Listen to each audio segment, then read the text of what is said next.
mean, one big question is, why is it that America is so uncompetitive when it comes to making electric vehicles? One argument is that the American car market has decided to only create luxury EVs. So American EVs are out here costing about $30,000 minimum and upward from that astronomically, whereas China is managing to make these $10,000 SUVs, largely because they have not focused on the luxury market the way that American manufacturers have. They focus on a much more cost affordable vehicle. Now, why is that? Do we need to have a tariff system to encourage American manufacturers to provide EVs for the average car consumer, as opposed to just making Lexus electric vehicles? Is the only way to do that by diminishing the ability for China to import cars here? Or does the fact that Chinese EVs become more available create the very incentive that we want for American manufacturers to finally make cars that are affordable for most Americans? Right. I would think the latter, which is why this is, I think, a very troubling policy. And and then it's just not the electric vehicles; it's semiconductors and everything else. And again, I understand the appeal of having more of industrial production in the U.S.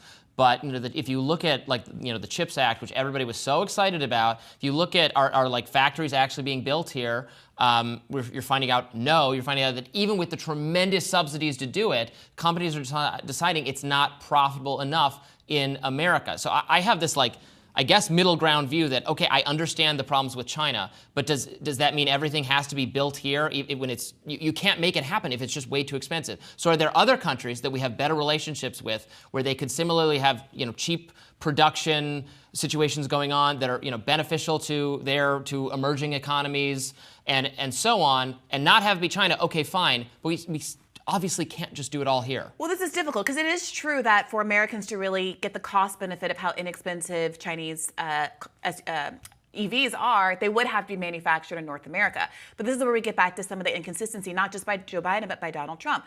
Trump says that if China were to start to try to build car manufacturing plants in Mexico, he would put enormous tariffs on any cars imported that were Chinese made from Mexico. So it really does seem like both candidates here are putting American consumers in the position where they basically cannot buy an electric vehicle.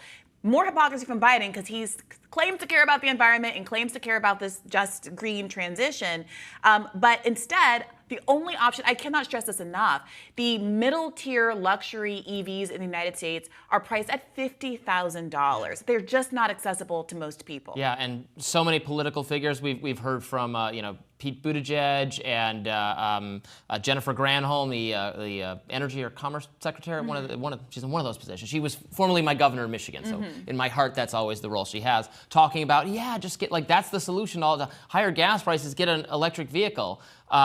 Well, Biden's making it harder to get an electric vehicle because you've got to really get the affordable ones from China. And every time a politician on either party proposes a tariff, fundamentally what it is I want to buy something, they're willing to sell it to me, and you, the government, are coming in and saying, we would like to make this purchase more expensive. Yeah. And I do get caring about the domestic car manufacturing market, but again, why have they artificially constrained what they've chosen to adopt for the American consumer?